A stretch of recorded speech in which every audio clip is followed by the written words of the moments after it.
if I look at jiu-jitsu now compared to what it was when I first started, there's some similarities there for sure, but the level is way different. First off, I think the level is much higher now. I can tell you right now. I agree. If one of my blue belts was to roll with me when I first got my blue belt, they would beat the brakes off me.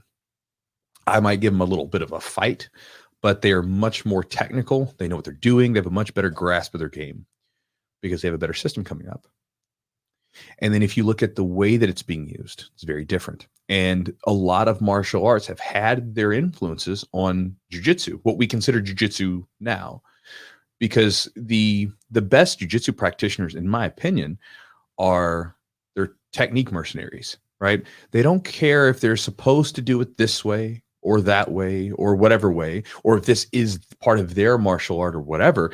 They're just going out and grabbing stuff and seeing if it works. Yep. I mean, you can see this even back in like some of the Gracies, like Hickson Gracie was, he was known to go train with wrestlers and stuff like that and learn stuff from the late Holes Gracie. He was supposed to have been very interested in other types of like grappling arts and things like that to learn from him, like wrestling and everything else, when wrestling wasn't really that big of a deal. This is back in, I guess, like what, the 80s or whatever. Mm-hmm. And when we look today, we see things like lots of leg locks. We see different types of throws being used. We see different types of takedowns, and we see these other influences coming in.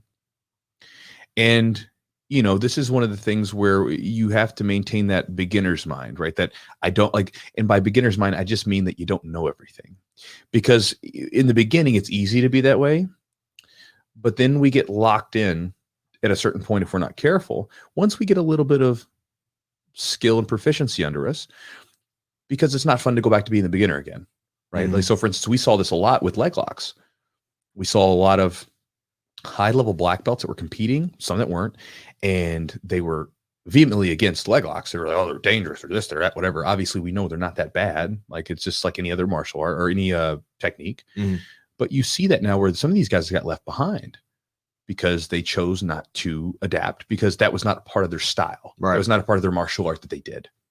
And when I use this idea of anti-martial art, what I'm getting at is when I think of like the martial arts back in the day, and like what I think of when I think this sort of quintessential martial art, I think of this person who's practicing their style, their martial art, their thing.